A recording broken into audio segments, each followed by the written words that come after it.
Welcome back to HEDx, everybody. I've said that on 163 podcasts now, with that music playing in the background, but you're not normally all here.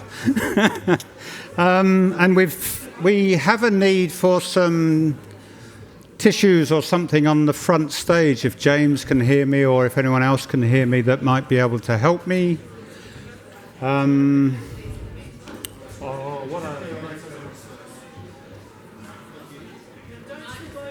I don't know why I'm laughing. It just seemed like a... I don't remember seeing that on the run sheet, Patrick. Okay, so welcome back into the room. For those of you still next door in the conversation corner, welcome to that space if you're making use of it. I hope you can hear me well in there from the live stream. And for all those joining us remotely with the live stream, I hope that's now working smoothly and everyone's feeling good. We're going to move from one session of inspiring stories of leadership from Paul LeBlanc, with reactions from some of our leaders in public universities in the sector here in Australia, to a slightly different phase of the conversation now. Just before I shortly get off the stage and leave Patrick Kidd, our facilitator, and Melinda Cilento from CEDA to introduce themselves beyond me saying what their names are and have a conversation. I just want to set the scene for that a little bit. Paul LeBlanc, who was our remote live cross, I can remember interviewing him for my podcast and him telling his personal story about being the first in family to go to university when someone that he attended the house of with his mother, who was a cleaner in New Hampshire, repeatedly said to his mother and to him, Paul could go to college one day. And it was enough of an inspiring word for him and his mother to see the possibilities of higher education. He showed us the moment of the conference so far, I think, has been when the photograph of Simon was shown up on the screen. Remember that? And I speculate in my own mind about Simon could go to college, to go to study and to learn one day. I don't know how old he is in that photograph, but if it was 20 years' time from now when he might go, what does Australia need in 20 or so, or 15 or 20 years' time? What does business need in terms of skills? And what should tertiary education be providing for the student of 15 or 20 years' time from now? That's a question in my mind as I introduce Patrick Kidd here, on my right, the CEO of the Future Skills Organisation, who's going to start us off before we have a panel that he will also conduct to follow, with a fireside chat from, I don't think there's an American on the stage for this session. We haven't had that yet in this conference. But we are going to have a conversation about what Australia and what industry might look like and what it might need some years into the future. So please make Patrick and Melinda Cilento welcome. Good morning, and for those of you who arrived early, you would have seen me do the deliberate coffee spillage act on stage, which I think I've never done before. Whoever sits on this chair for the rest of the afternoon, I apologise. It will be slightly damp, but it's okay. It smells good, and Mel, I'm glad I did not get caught in my fratricide, so that is good. Firstly, thank you very much indeed for sort of turning up for this session, and really, if I think about linking it to what happened in the morning, we had Paul who talked about talent, and fundamentally this is a conversation about talent. And when you look at the education and training system, it is a system. And I think this morning in the conversations that we had, I didn't think I heard a single person talk about the role that the vocational and educational training sector plays. And so when we think about our system, it's about schools, it's about universities, but it's also about the 5.1 million people who go through the VET system each and every year. And fundamentally, it's about talent. And when we look at the people who are in that education training system, they're going up through it in a conventional way. Some people are going up into university and back into VET. There are pathways. These are learning pathways. And our obligation is very much around that. I am the CEO of something called the Future Skills Organisation. We're a jobs and skills council. That's funded by government. We're private organisations. There are 10 of us, each looking after stewarding effectively different parts of the economy. So we look after finance, technology and business as industry sectors. That's a vertical, so there are jobs and occupations that sit within those areas, but they're also horizontal. There's also skills that sit right across the economy that fall within our remit. When one sort of takes a step back and thinks about the place of VET and why it's important, it's fundamentally about that linkage to industry. It's the application of learning in a way that helps people through different learning pathways to achieve their potential. Closely related to university, closely related to schools, but fundamentally it's about the application within an industry context. And so if I now link then back to the previous conversation, which talks about the power of AI and where that's going to, we need to sort of take a step back and ask ourselves, where is industry going to? Where's the economy going to? What does the education and training system need to do in response to where the economy is going to? And then start to think about what does that mean for how we deliver education and training. So this first session with Mel is all about setting that context. And then we have the panel conversation, which will look at some of the reforms that are currently being played through, the delivery of training through the VET system, the industry collaboration with that system, and what are the needs for skills as we sort of go forwards as we look at the next sort of 20 to 30 years. So hopefully all things will link together. AI sits underneath everything, but this is a conversation about our education and training system and the 11 odd million people in schools, in universities, in VET who go through it each and every year. So Mel, welcome. Thank you, nice to meet you. You have an amazing background. Do you want to quickly just tell the team how you get to sit here today? That was a question I wasn't expecting. So economist by training, started my career in the public sector at Treasury, kind of hopped around, ended up in funds management for a bit, and then policy advocacy with the Business Council of Australia, and then a couple of board roles, Productivity Commission, and now the CEO of CEDA. So I'm an economist. I have a sneaky psychology degree. That was actually my first degree, and a policy cardigan wearer. And CEDA has made sort of massive progress in the last sort of 5 years. We were talking about it just before I spilt the coffee. That's what got him so excited. You think about things in a different way. You talk about the economic impact and the social impact of things. Do you want to talk a little bit around sort of your vision for the future and 2050?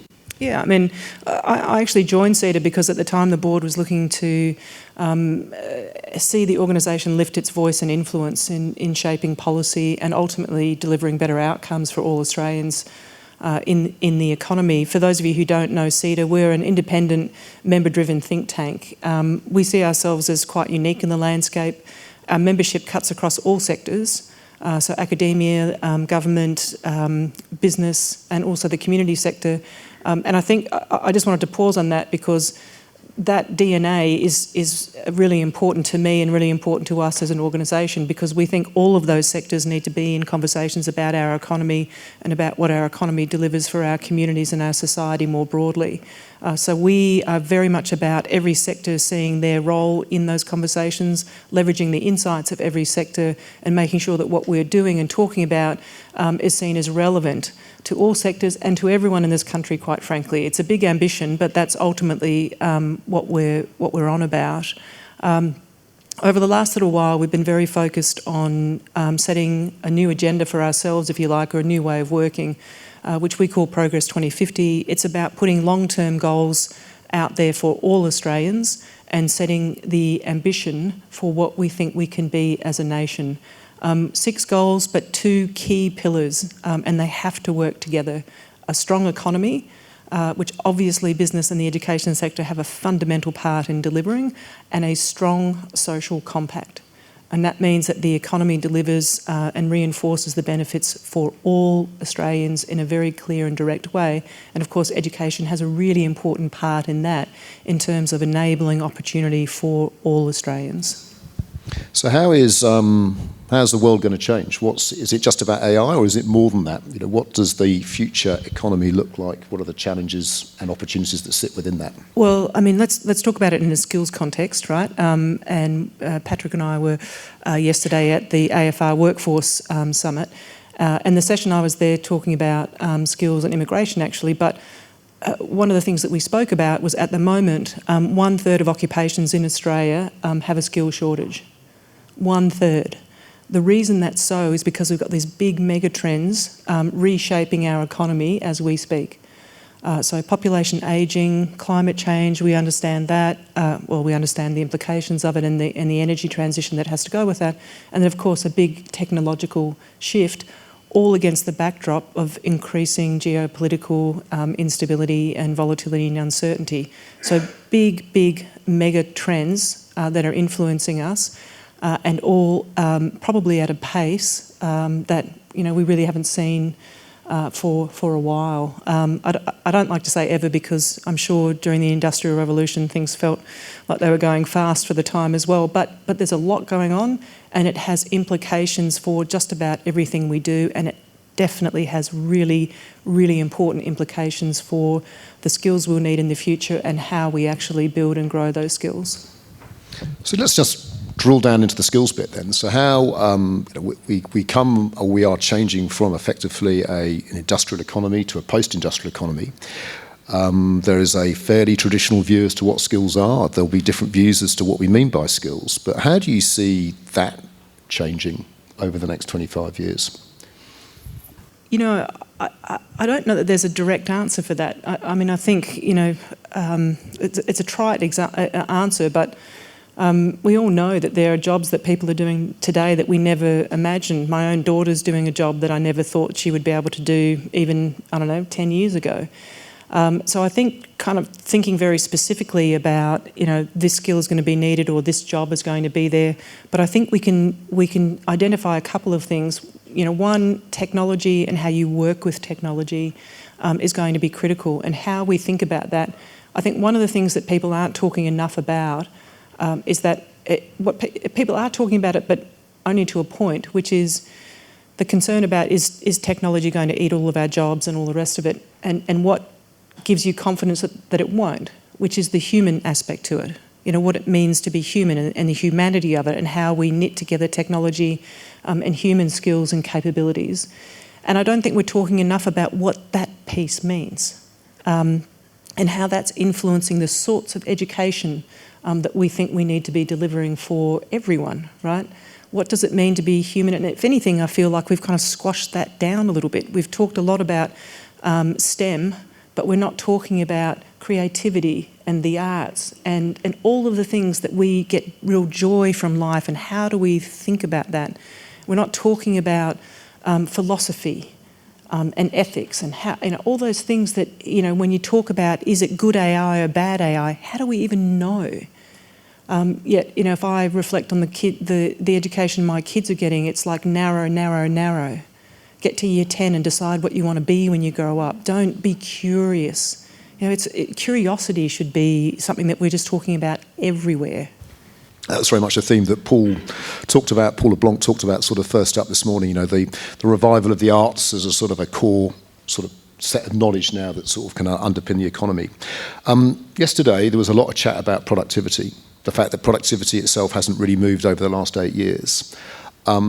What's your sense as to that and what we need to do to get productivity moving in the right direction? Productivity hasn't been moving enough for a long time in Australia, and it's really important. It's one of the reasons why so many people feel that they haven't benefited from a strong economy, because that growth hasn't been underpinned by enough productivity, and actually real wages have stagnated. And so when you ask people how they feel about it, they don't feel great. And they feel like we've brought a lot of people in to drive economic growth, and it's led to a whole bunch of other challenges that we haven't really spoken about with nuance or lent into. So yes, we need it. But I think the other thing is that we have to actually translate it to people so that people understand what it means. And there is a really negative connotation around productivity. It just means working harder and working longer and essentially not getting paid for it, is what they feel. So I think one of the things we have to do is capture people's imagination around what productivity actually means, and how you can use AI, for instance, to help you to do your work better, and essentially to start, use technology to do the stuff you don't like doing, and spend more time doing the stuff that you love doing and the value add. And if I could just say one final thing, I'm trying to encourage my team, when we think about productivity, to think about it differently. So if I think about the aged care sector as a for instance, we can look at that and say we've got restrictions on the number of nurses that we have per resident in a residential aged care, and we can say, well, that limits productivity. Well, only if you think about productivity as a quantitative piece, but how do we think about productivity in a qualitative sense? You know, what if we thought about productivity in the aged care sector as reducing the rate of depression and loneliness amongst residents in aged care? What would that look like? And then how might you use technology to enable a care worker to deliver more value-added services for a resident? So, for instance, doing some low-level medical testing or evaluation, which meant that they didn't have to have a new person coming into their room and invading their privacy, but it was a care worker that they were familiar with who could come and do that. Or you could use technology to actually monitor someone's mood or to get their own sense of perception around how they're feeling that day. All of those things are adding value to the life of that person, but we don't really think about it that way and don't capture it that way. And that if you did, then technology is seen as being something that workers would want to work with because they can see the productivity and the value and the qualitative impact that it has and the benefits that it delivers. So just driving down a little bit now into sort of like the implications for the education training system. How do you perceive the importance of the relationship between industry and that system to ensure that the system is generating people with the right skills, knowledge, attributes to be successful, to drive productivity in the right direction? Are we trending well, or is it actually trending downwards and we need to do more to energise that? I'm going to be a little bit... I'm going to quote a stat that I'm sure you've all heard, but I'll use it to be a bit as a provocation. So I was reminding myself of the statistic around how long it took ChatGPT to get 1 million users. And have you guys heard this stat? So it's 5 days. It took Instagram, I think, 2.5 months to get to 1 million users. And it took Netflix, I think, over 3 years. Right? So this is the pace of change. And the provocation is, now it's a little bit trite, but someone said it to me, so I'll tell you. If you're not changing as fast as the world around you, you're not changing fast enough. Now, my unfair comment is going to be an anecdote, and I apologise for that, but I've got a daughter who is studying psychology at university. And I mentioned that my first degree was psychology. She is being taught exactly the same way I was 40 years ago. I'm not joking. Exactly the same. Now, I'm sure the content's a little bit different. The titles are still broadly the same. And she is being taught exactly the same way. So I guess a first observation would be that doesn't feel like change. And it certainly doesn't feel like change that sees the adoption of AI like we've seen. So that's a provocation. The second thing I'd say is that if you're thinking that ChatGPT got to that many users that quickly, every student is using it.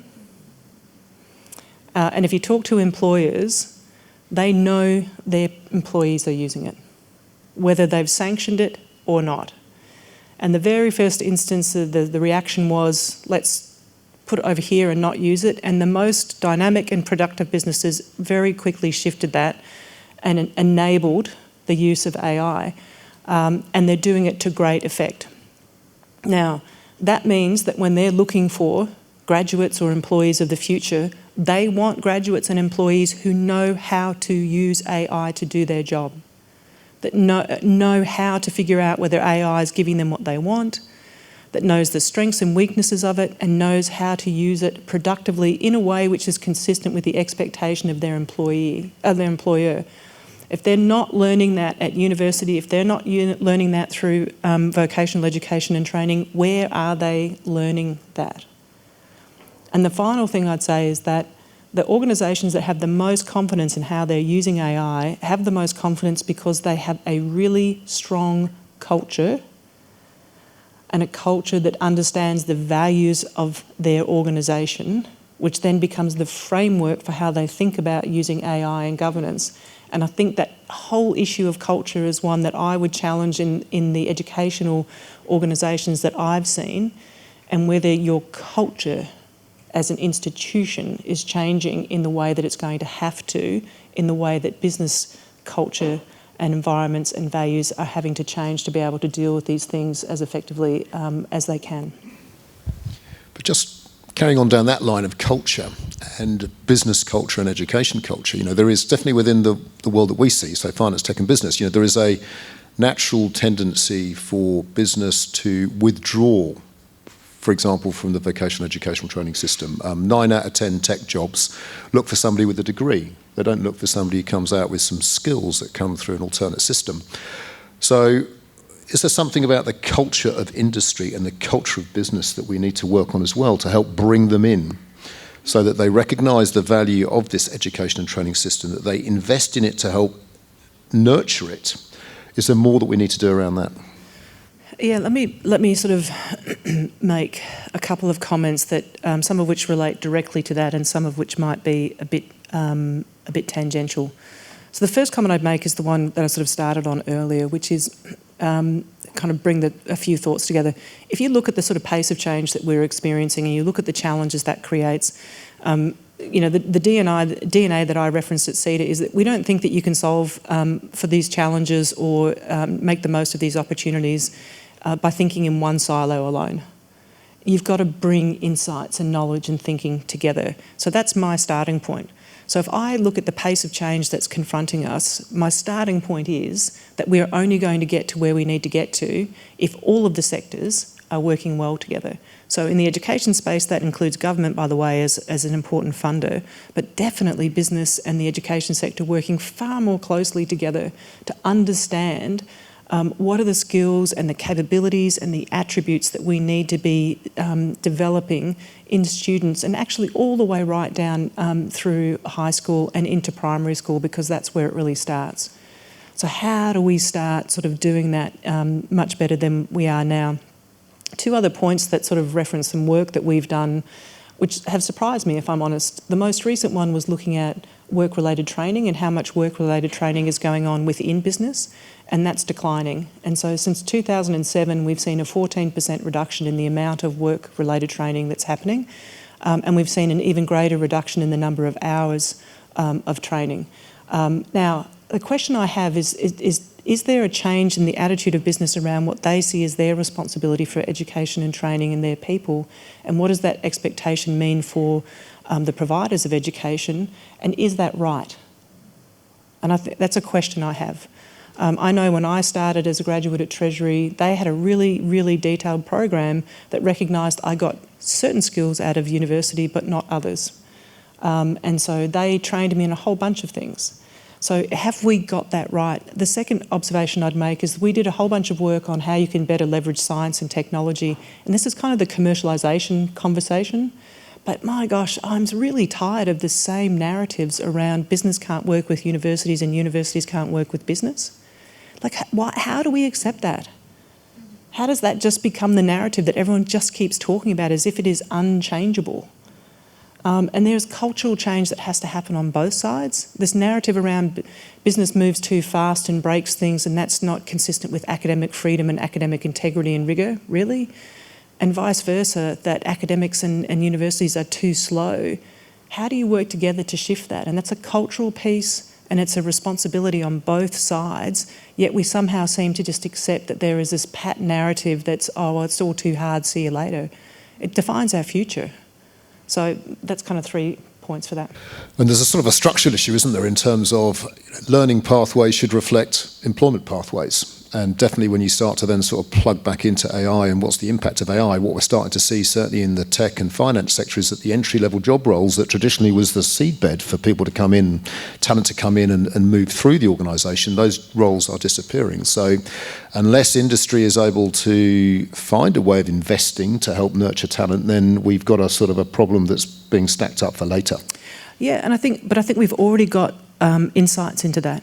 And I'll remind me to come back on the sort of career pipeline. But, yesterday we were talking a lot about diversity.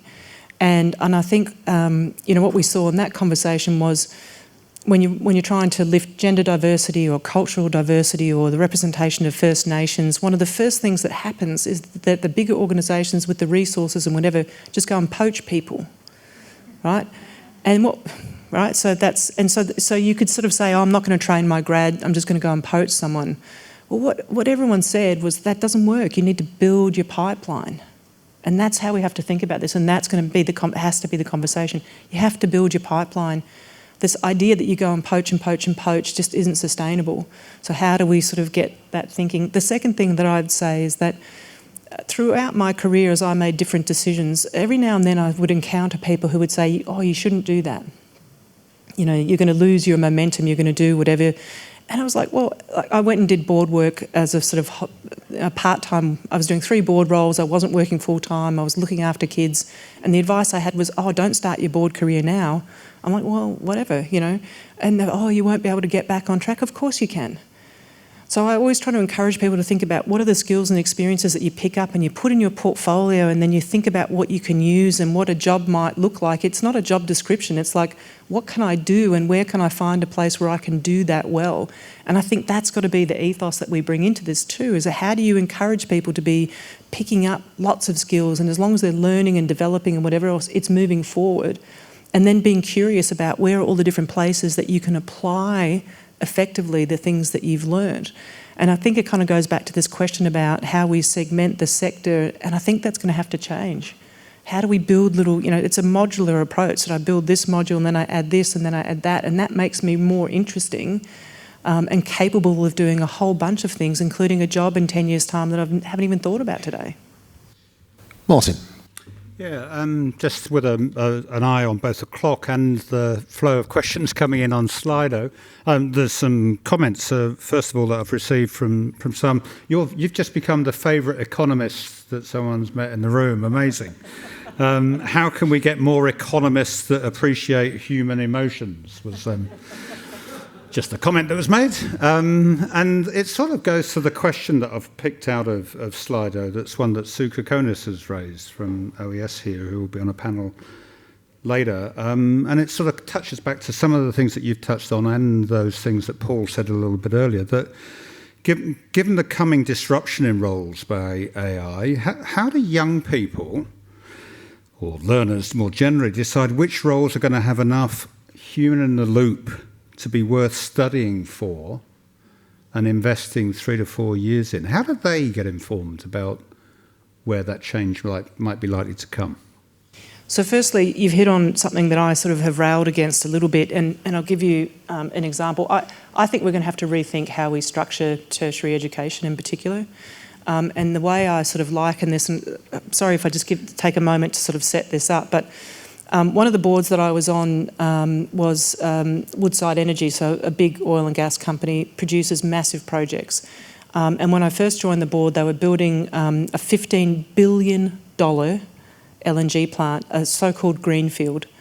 And you could do that when oil prices were like expected to be $100 a barrel, because you could sort of look at what you were going to sell your product for forevermore, and it gave you confidence to, to invest that sort of money. If oil was at $45 a barrel, right, people don't do greenfields of that scale, they do modulars, right? They build a smaller one, they tack on to something else, they make a bite-sized investment because you don't have the certainty. And at the moment, I feel like we're asking our kids to make the $15 billion investment with $45 oil.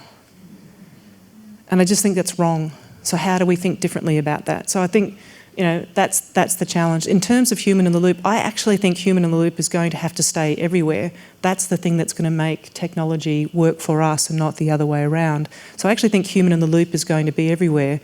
But I think what I would encourage people to do is I always tell people to study things that they like and find interesting and exciting, because that makes it worthwhile doing in the first instance. And then trying to figure out how technology might supplement or help you to do that better, or how you think it's going to change. Even in the law, people are saying, AI is going to take over, and maybe it will, but you're still going to need, it might take away some of the boring things, but if you don't have to memorise every, precedent or case or whatever, isn't that empowering? And then what do you bring as a human to the study of law and to the development of the future laws and how we think about that? It's just going to be different. So I think thinking about how, like if you love something, you're engaged with it, great, have at it. But then just be thinking about how you can make it different. And then that's that innovation piece, rather than being confined by thinking it's ever going to be thus, as much as lawyers would love it to be so. And maybe a last question in this segment. I think you're hanging around a little bit after the panel and might come back to some questions then as well, Melinda. But the most recent question is probably one that I shouldn't ask you and you shouldn't answer, of which university did your daughter go to? But there's the most popular question I think that I can see in recent ones is what the views, questioning what the views of students would be if they'd been on this panel. We're delighted to have Sarah Bendel from the National Student Ombudsman Office for a later panel. But what did your daughter say when you said studying psychology was pretty similar now to what it was 40 years ago? And what was her reaction?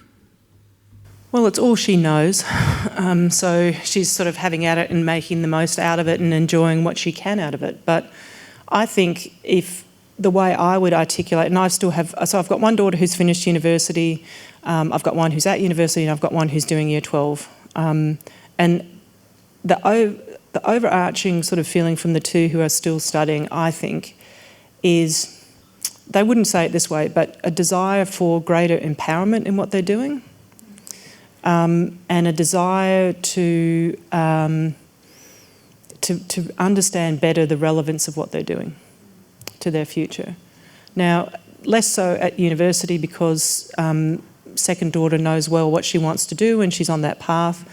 But for my youngest daughter and for her friends at high school, they don't feel empowered, they don't feel engaged, and they don't really think much of what they're doing is relevant to their future.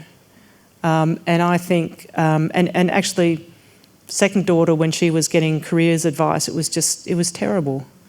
I mean, honestly, she was good at maths and they couldn't get past, accountant and actuary.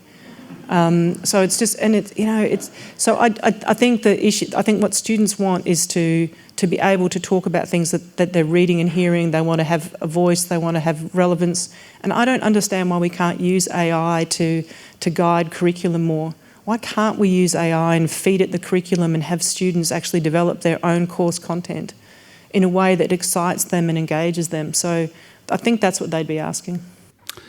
I'm sure Will Stubley, if he's here from year 13, is giving a lot of thoughts to what you've just said there, and he might share some of those later. But for now, for this fireside chat, which has given us a lovely picture of what the nation, what industry, and perhaps what our students need over the period in the future, please join me in thanking Melinda Cilento for joining us.